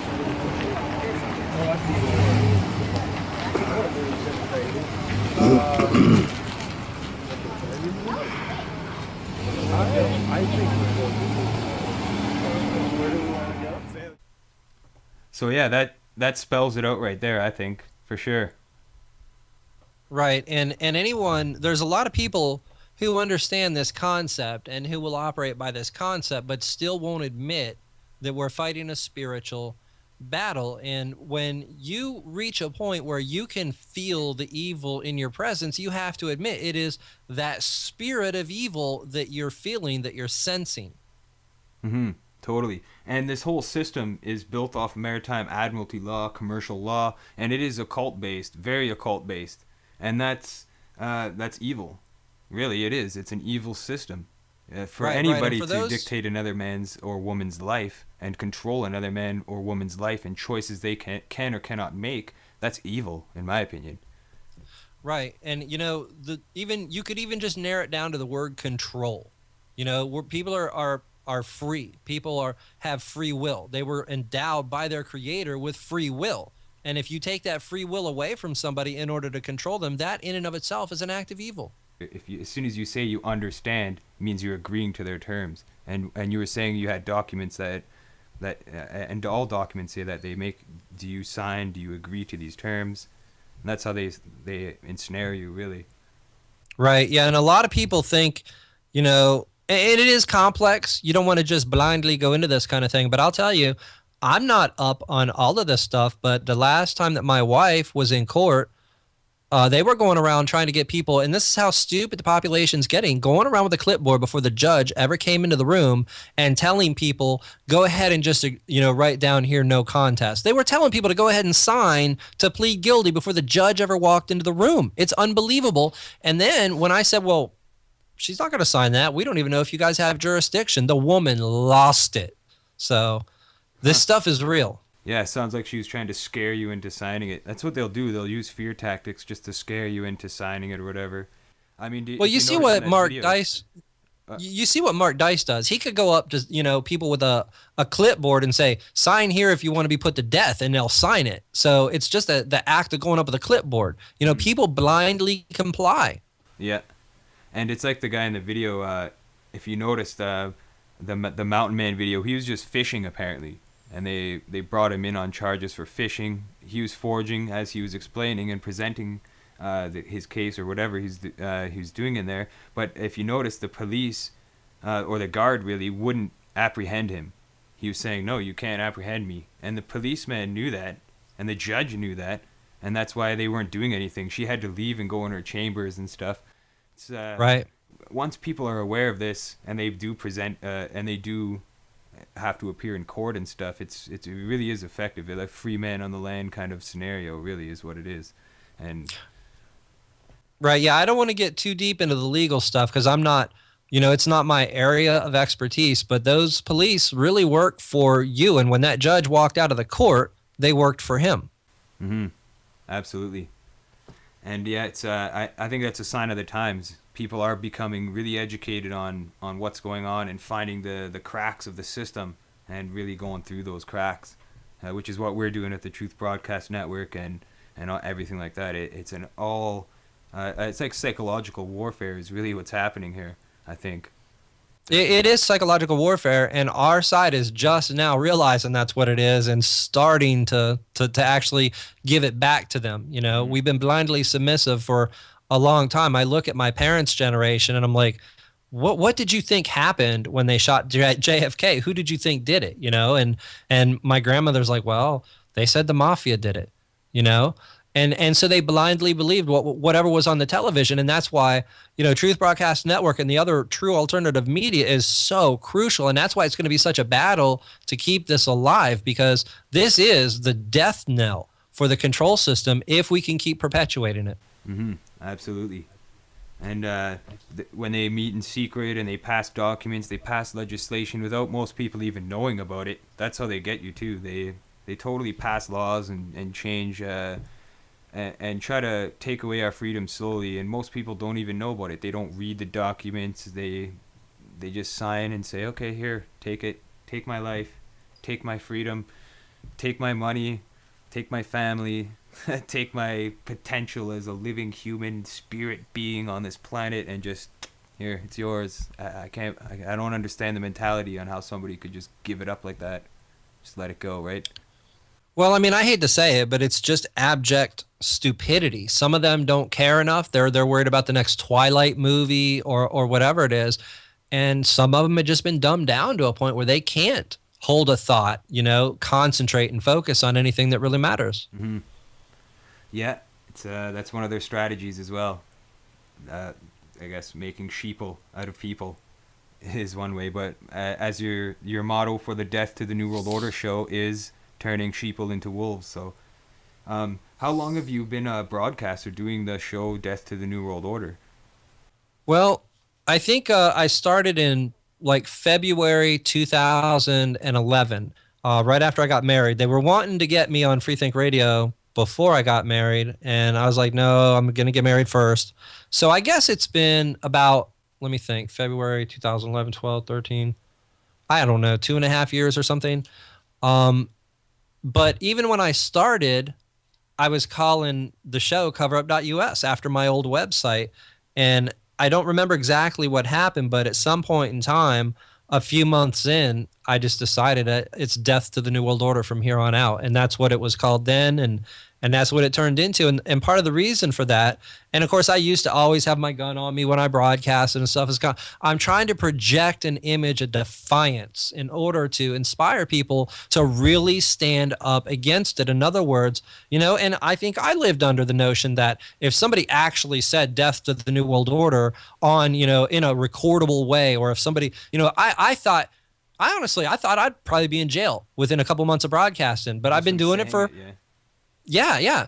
But I mean, I've done it. I've cocked my gun on air, whatever. And in fact, when you see, I'm sorry, I'm naming names. When you see Christopher Cantwell do some rant and then pick up a handgun that he barely knows how to cock at the end, all I can think when I look at it is he's just imitating me, Yeah, you did that back in the day. Definitely. Oh, yeah. Yeah, that was part of my like intro sound had that in there. Part of my breaks, all that stuff. Yeah. So you mentioned at the beginning of the broadcast when you were introducing yourself that you are a veteran. So did you serve overseas, or was it work here? Yeah, I was Navy, and so you're stationed on ships and that kind of thing. But I was stationed in Trieste, Italy. I was on the USS Wainwright, DDG Thorn, various different things. But I wasn't in for a really long time, and part of that's because I came down. I ended up having epilepsy, but I'm not going to say I was always an anarchist. I don't even know that I'm an anarchist. I didn't like taking orders. I didn't like giving orders. I'm really I believe people should be equal. They should treat each other the way they want to be treated. And the military is very much a hierarchy, a top-down, do what I say or else kind of thing. Yeah. And I just didn't like it, not even taking into consideration the fact that, we're killing people and stuff. I wasn't even really aware of that at that point in time. But yeah, I was in the Navy for a couple of years. Yeah, I've heard that the quote for the military is "the first to go, the last to know," because well, there's like different quotes. Yeah, there's different quotes for different branches of the military, and in the Navy, it's never again volunteer yourself. Yeah. So did you? So you weren't involved in any combat or anything like that, but did you learn anything about the military-industrial complex while you were serving or anything? I was in during wartime, but not in the war theater. And as far as what I learned about the military while I was in, really not much. I wasn't an officer. I wasn't super high ranking. And, the best thing I can take away from it is people are blindly obedient. That's why they recruit people when they're just fresh out of high school, shave off all their hair, yell at them, scream at them, curse at them. It's a cult mentality, and they get blind obedience from these people. And this is why, when we have people say, oh, well, the Oath Keepers will save us, everything will be okay. I don't see any hope whatsoever in the military turning against the government. None. Mm-hmm. Well, I've spoken to some police officers and stuff like that, especially when I was on the March of Freedom, and it seems like a lot of them are on our side. You know what I mean? They do know what's going on.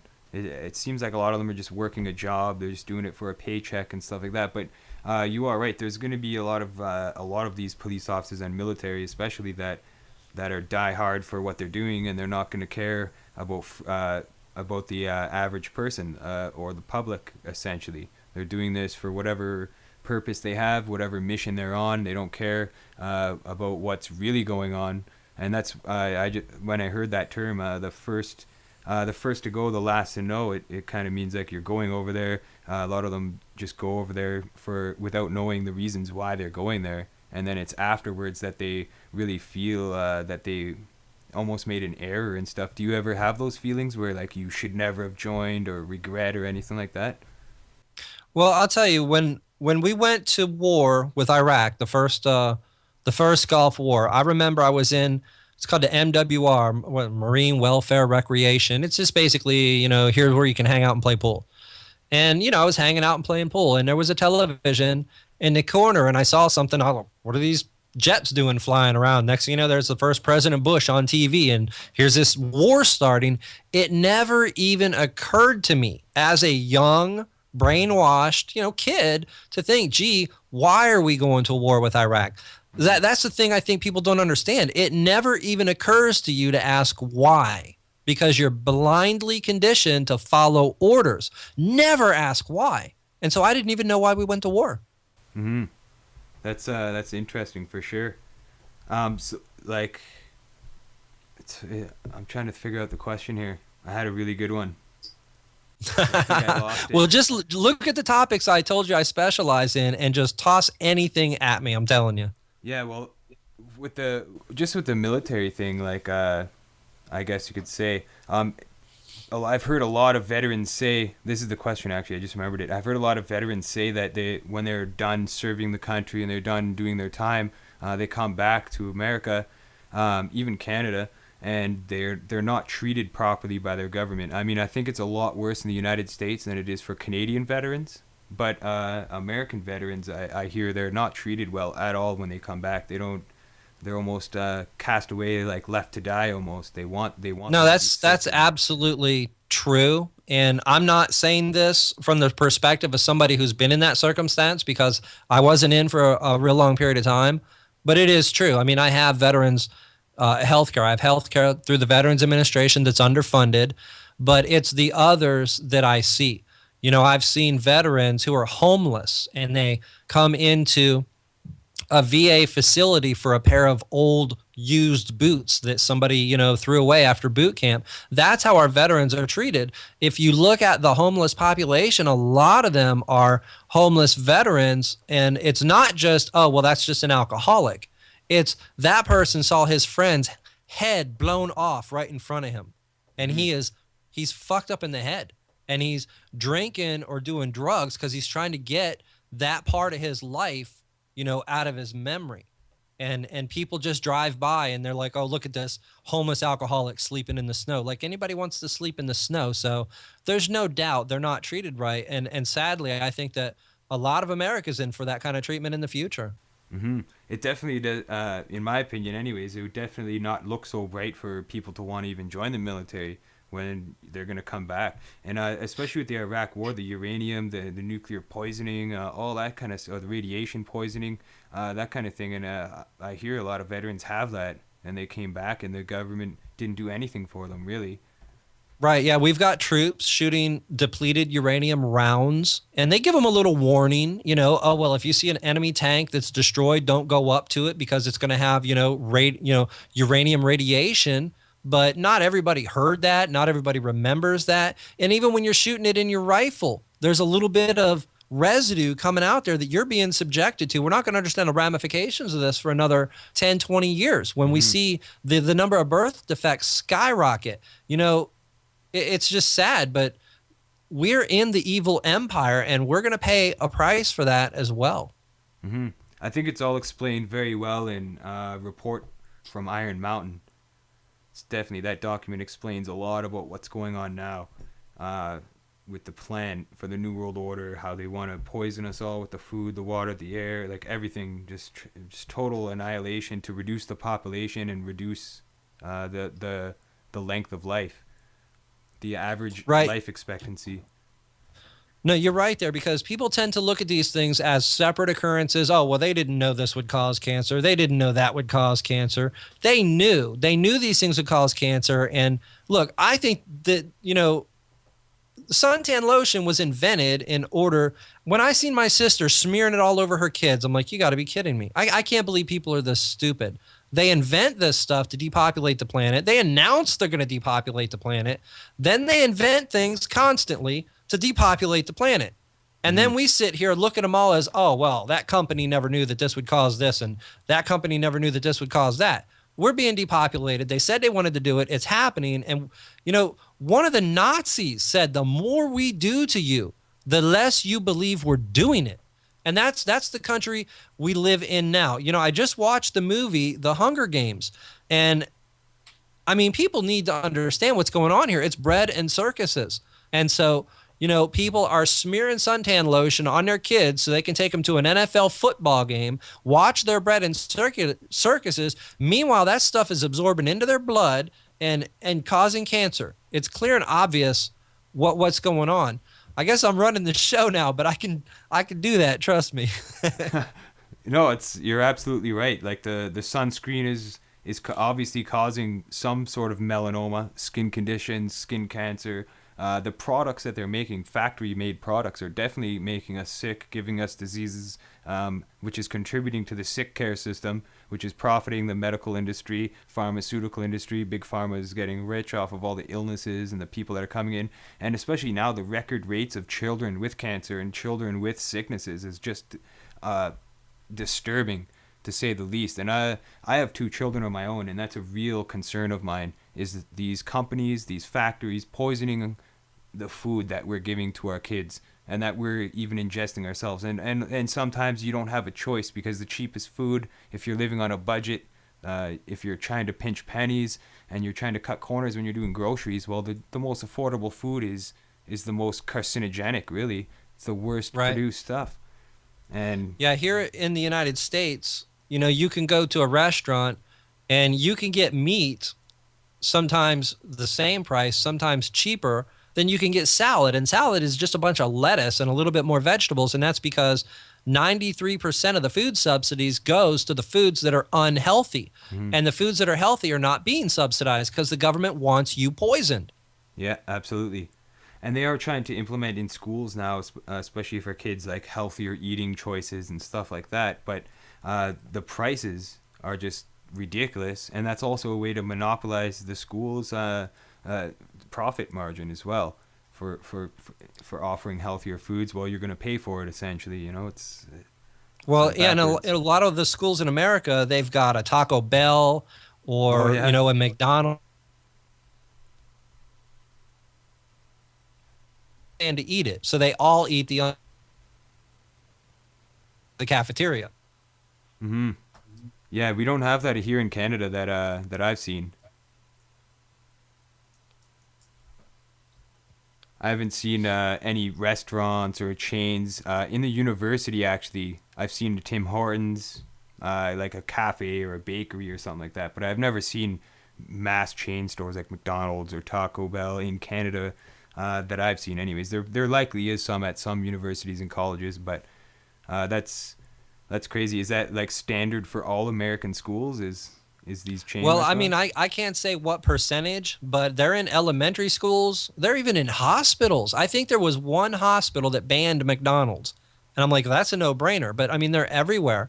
And of course, it's just the poisoning of the country. I think that Mike of naturalnews.com set up a lab and looked at what's in that food recently. And I've gone, different periods where I've tried to break my addiction to meat with, some success time to time.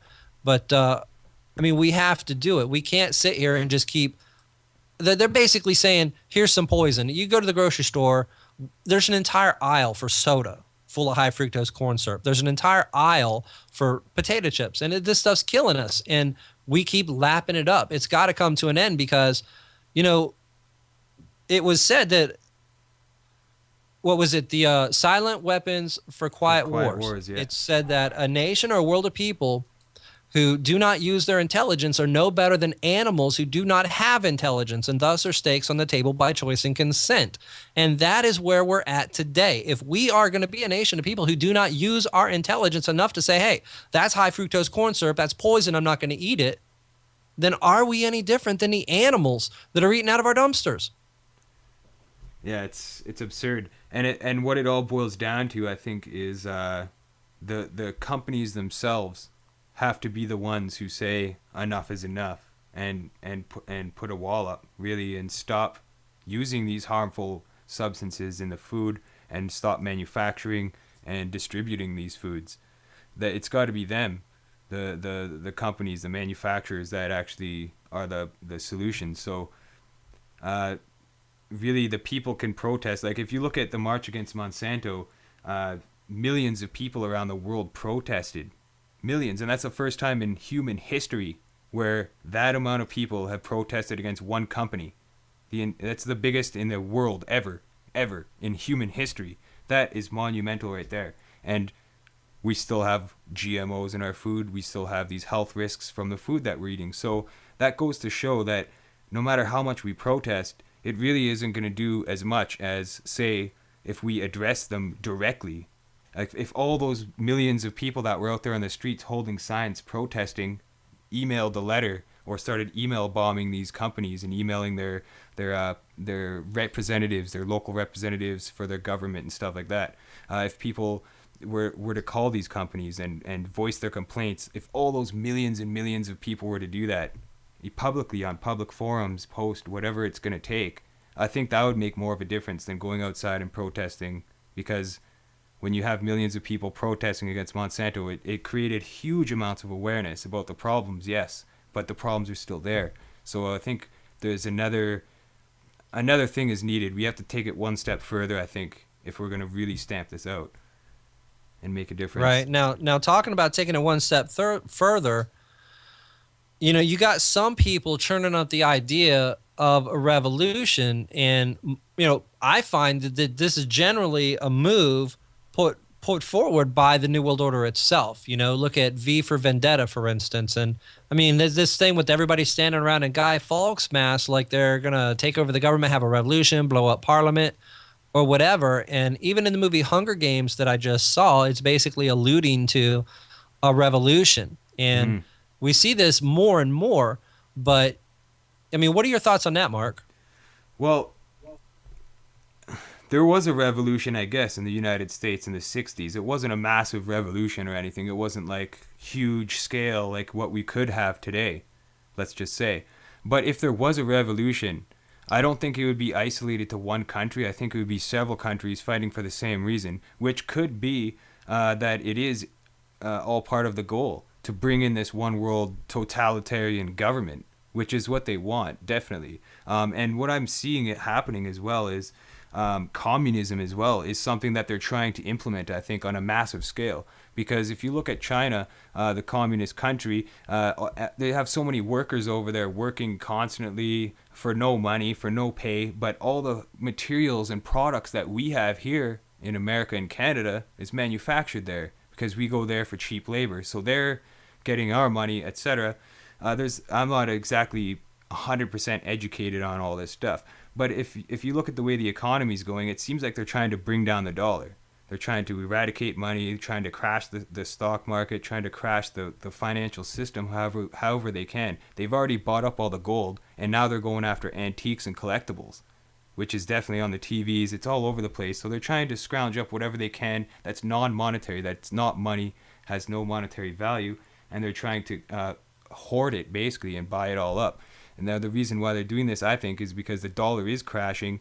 And if they are going to implement something, it would be something similar to communism, I think, because money would be gone. And the only other system that's ever worked without too much money is communism, essentially. But that's bad. I definitely don't agree with communism whatsoever, because communism calls for a dictator, really. Somebody has to be dictating for all these people to be working for nothing, really. And then you'd have nothing. You know what I mean? The people would have nothing. So I think a lot of this stuff is orchestrated, and if there was to be a revolution, it's hard to say what would come after that. I mean, it could be pandemonium and chaos in the streets, but at the same time, it could be a point where people would actually wake up, if it was for the right reasons anyways, and try to make changes that's not going with the grain, I guess, with what they expect. Like it's like causing a conflict and then having the resolution already there and bringing it into play. That's Right. a strategy. Yeah. Problem, reaction, solution. Absolutely, yeah. I think that, if something like that happened, first off, as far as my family, if not my city, I'd get all the blame for it. And second off, it wouldn't do much to wake people up. When I'm telling my sister, well, this had to happen for the betterment of mankind when she can't feed her kids. You know what I mean? Absolutely. And I think we're living in a time and an age now where people are educated enough, and we have access to the resources and the educational materials to make a better society that benefits everybody and not just people on the top, like the hierarchy, or people that have a lot of money, etc. There's got to be other ways where we could essentially transition to a new way of living where sovereign states are still there. Like, we still have countries, it doesn't have to be one world government. We could still have all the countries working individually, but by now with the internet especially, we have the potential to spread information across the world really quickly. So if somebody builds and designs a free energy device that's going to benefit all of humanity, I think we should be onto that. And cures for diseases is another big one. Cures for diseases. We should be spreading this information everywhere and making it common knowledge, and replacing the textbook Wikipedia version of everything that they've spewed forth and kind of dictated us to learn from, and kind of change history that way, I think. That's well, I think, that's kind of happening with the internet overall. Like I said a while ago, and especially now the death care has taken over, we're going to start seeing people doing surgeries on YouTube. So if you, for instance, have a pencil lead. That's like that movie. What's that movie called there? The Genetic Opera. Have you ever seen that? Repo, the Genetic Opera? No, I haven't. That's a movie where they're harvesting organs and stuff. And you always hear about this in movies too, about harvesting organs, human organs for transplants, etc. That's going to be big business in the future. I think you're right about that. Oh yeah, there's no doubt that's going to happen with death care, because they're going to say, look, with the in order for the propaganda to work, you can't have people in an 8-year line to get a new heart. So you're just going to kill people off, take their hearts and their other organs, and oh look, there's no waiting lines for organs anymore. It's obvious they're going to do that. Yeah, that's insane. And I noticed that you did do a really good episode on Obamacare, and you called them, didn't you? Call the I've done a couple broadcasts on it. I've called them 2 times, and I can't remember both times. One time I talked to a male who said things like, I asked him, for instance, well, what are you guys going to do about homeless people? Because he was saying everybody either joins or they pay the fine. I'm like, well, what are you going to do about homeless people? You going to go, round up the homeless people? He's like, well, that's not my job. That's what the Nazis said. That's not my problem. That's and absurd. then I talked to a female, and she was, she admitted she was reading. She had to read everything verbatim. And I mean, it just made for really revealing things that I tried to get online. But I've been at war with death care for a long time. In 2009, I was at the Capitol during the whole Glenn Beck Tea Party thing.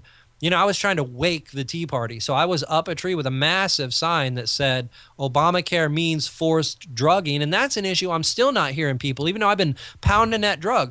That's what they want to do. There's only one way they can stop the truth movement, and that is to drug everyone into submission so they go back to sleep. And that's what they're going to do. Yeah, they're doing that in the water supply too. They're administering what are they right, called? But that's not going to do it. That's not going to do it. I interviewed I had a caller one time, and she was a real young girl. She's probably 13 or 14 or something. And she said to me, yeah, but I'm drinking a fluoride and I'm awake. And that was the key point right there. The fluoride is not enough. They know that now, and they're going to have everyone on Zoloft or Paxil or whatever it takes. Every single person is going to be literally drugged into submission. Yeah, for sure. And they're doing that. But nobody's talking about it. Nobody will talk about this. Yeah, they're doing it in food too. They're putting those substances in foods. Certain foods are I can't remember the article I was reading, but it said that there's a lot of antidepressants and stuff like that. The same kind of stuff you'd find in the drinking water and in foods and stuff like Right. that. When they're trying to genetically modify the crops in order to have those properties of the drugs like that. Mm-hmm. Yeah, it's absurd. And it's a false, I think it's a fake, it's like transhumanism essentially, really. It's a fake world. They're designing a fake world for us where nothing is real anymore. And I think reality and the truth is really what is going to set us free. We have to almost resort back to old ways to be able to get through this, I think. Because everything they're creating is new. We have to go back and pull it back to our finite purpose in life, I think. Right. Now, I was talking to my sister the other day because, she's starting to get an idea. She's starting to open her eyes a tiny bit. And, I showed her the dummies at the LAX, the Los Angeles airport shooting that happened at the beginning of the month, and showed her the one inside laying there next to a big pile of ketchup. And she's seeing this for what it is. And I can see her sitting there. The hamster wheel is spinning, she's starting to wake up. And I'm asking her, why are they doing this? And why are they making it so obvious? And I think I've thought for a long time, they're deliberately trying to trigger a revolution so that they can, as you mentioned, birth their new world order. But she came up with another explanation. And, crap, I forgot what her explanation was. What were you saying? You saw like a dummy at the airport with ketchup around it? You don't know about this? No, I'm not aware. Okay, well, you're aware of the Los Angeles airport shooting at the beginning of the month, right? Yeah, I heard about it, but I don't know any details actually. Like I said, I'm busy with my family and yes, researching of course. video You've got editing. kids, so you've got a little bit more of a chore there than I do. Yeah. All right, I'm gonna put a link in the chat to the picture of the dummy because everybody is aware of like a dummy outside the airport in a wheelchair, which you could question that, even though it's pretty obvious it's a dummy. This one really seals it. I'm just gonna put LAX. I'll put dummies, and that way they'll all come up. Go to images. There it is, and I will put a link to this in the chat right now, and then you can throw that on screen. This isn't the best resolution, but that's it. And when CNN showed this, they blocked out the ketchup. They just put big black boxes over the ketchup because it's so blatantly obviously fake. And you can go online to websites that will show where you can buy these dummies, and you can find that same dummy wearing the same clothes, because when they sell these dummies, they sell them with the clothing already on them. So all they did was they took, and they're sold as drill dummies.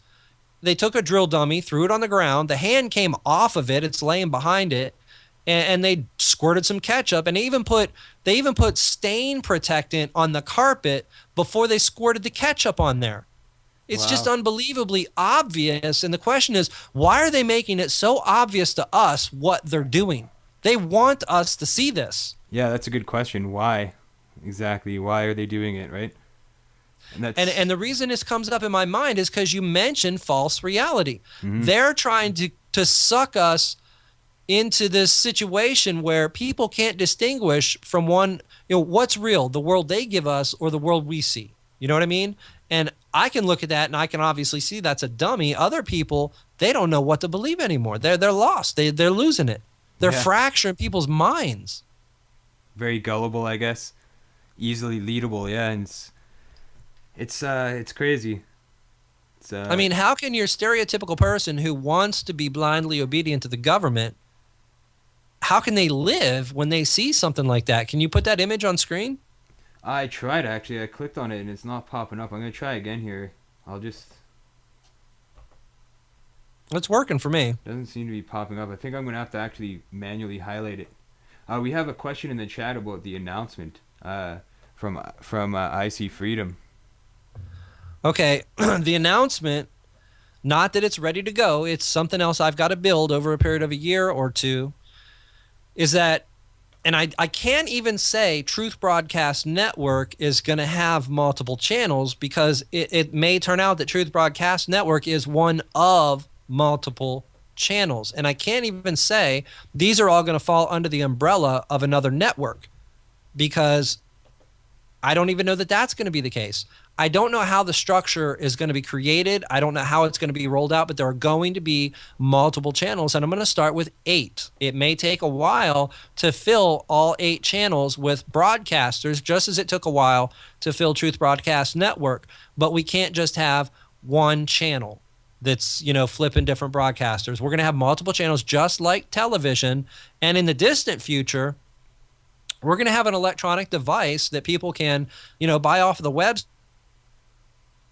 their widescreens or whatever, and they'll have one end that plugs into the widescreen TV, the other end the internet goes into, and a remote control. And you can just sit there and flip channels on of truth activists at home without even a computer. That is the evolution of what we're doing here. That's the announcement, but none of it exists yet. This is just all a lot of hard uphill battle that I got to do in the future to get this stuff, make it work. Mm-hmm.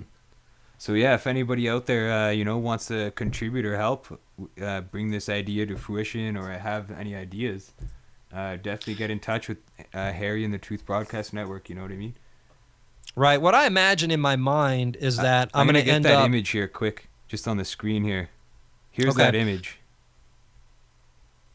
of the. So this guy here is at the airport. This is a dummy doll that's at the airport with blood spilled all over the floor. This is allegedly the shooter, but of course looks absolutely nothing like the shooter picture they showed on television. And did you get the shooter's name? CIA is the name of the alleged shooter. Oh yeah, I seen that. Yeah, CIA. And here he is lying dead in the airport next to a pile of ketchup. It's so ludicrous. Yeah, this is completely out of this world ludicrous. That blood puddle is not real.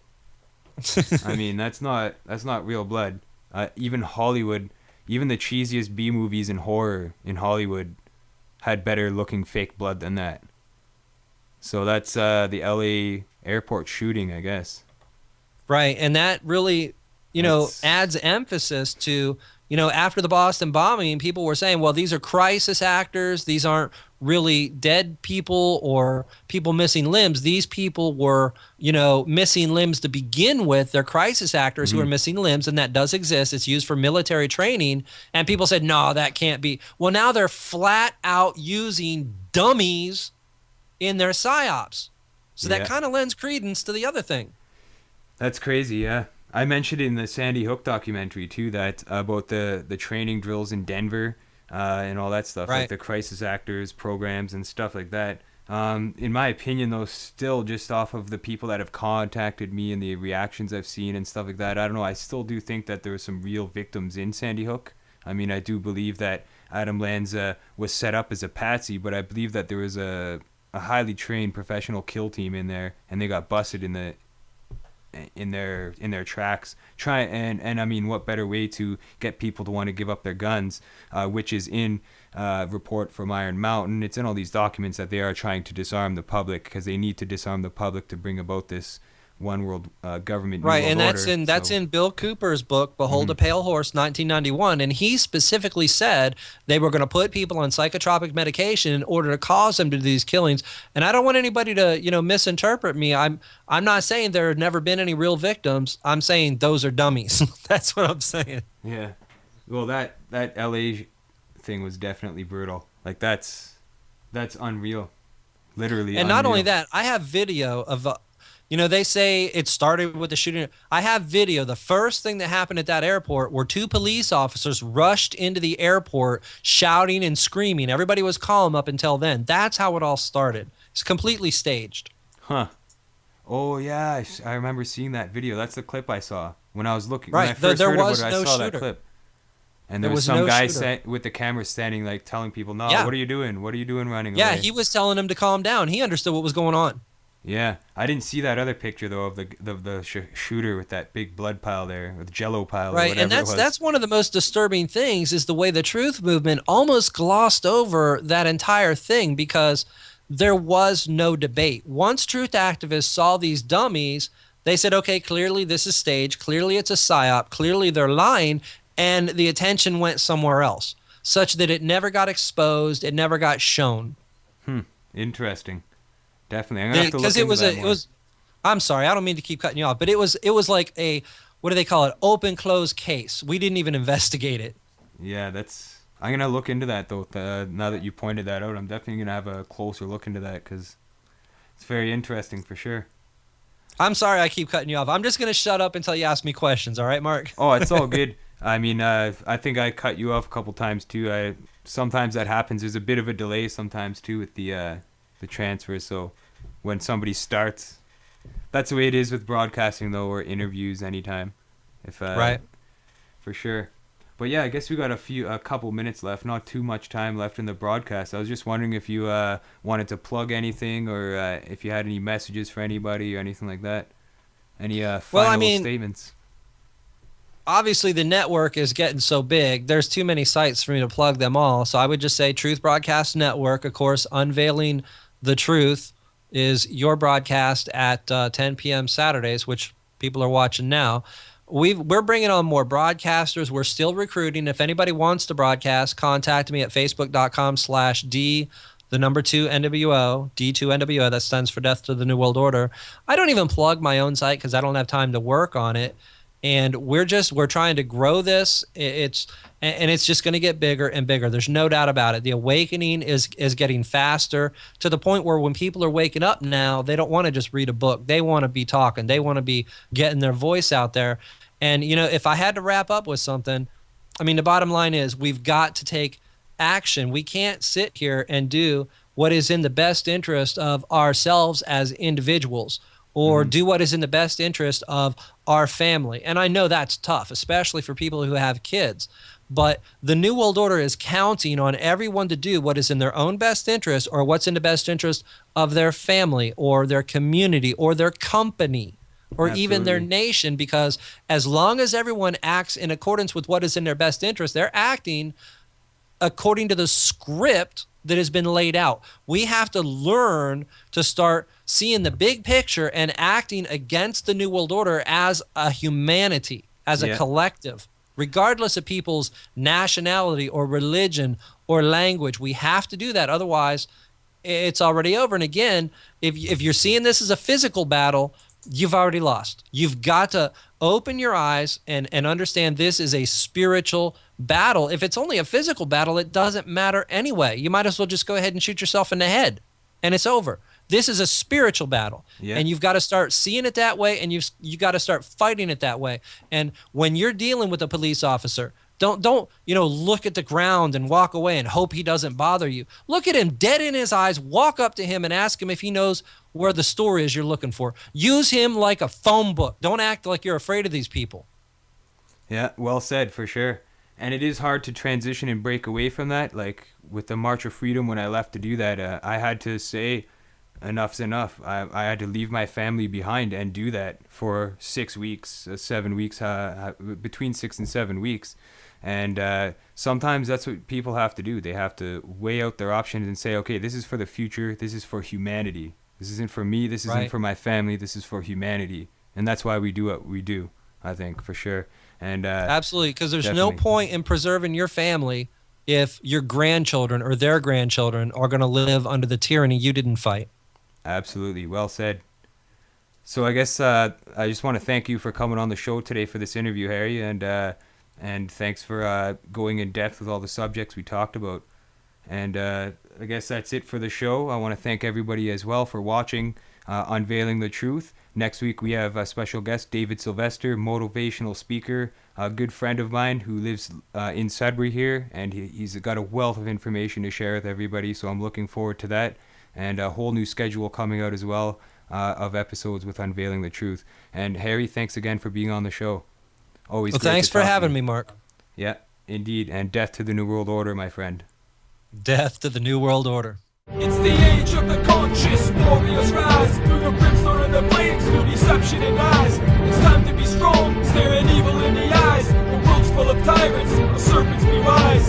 Some are prepared for the storm on the horizon, compromising all their values. They just food from the beast, caught in the matrix. A life designed from hatred and fear, contagious apathy, so happily they blind and can't see. It's a gas mask civilization full of contagions, designed by man to cause cessation. Just do the equation, 144 faces. Could you tell me which way the pendulum vigilant sway and calculate your own salvation. We face it, Satan, in a war on for your consciousness. Ignorance is bliss, yet it's my life you now clearly dismiss. Subliminal death wish engraved within your mind, cause you were raised in a world to leave all others behind. It's the age of the conscious warriors rise, through the brimstone and the flames, through deception and lies. It's time to be strong, staring evil in the eyes. The world's full of tyrants, of serpents be wise.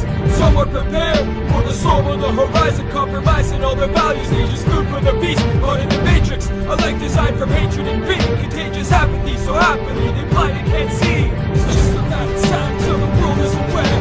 United all together, one voice, we are prepared. When they try and block us, nothing's gonna stop us. It's time for an end to the suffering and injustice. Don't give up now, we're almost there. Gotta keep it moving now, we're almost there. Love conquers fear, we're no longer scared. Nothing's gonna stop us, we're almost there. Police and military dropping weapons when they realize who they're supposed to be protecting. A lesson, a step in the right direction in human evolution. Such a simple solution to cure social pollution. No time to debate the fate of the earth. No matter which side of an electric fence you're on, you're eventually gonna get burned. Four-dimensional reconnaissance. Meditation causes collapses in parliaments. It's just a matter of time till the world is aware. United all together, one voice, we are prepared. When they try and block us, nothing's gonna stop us. It's time for an end to the suffering and injustice. Don't give up now, we're almost there.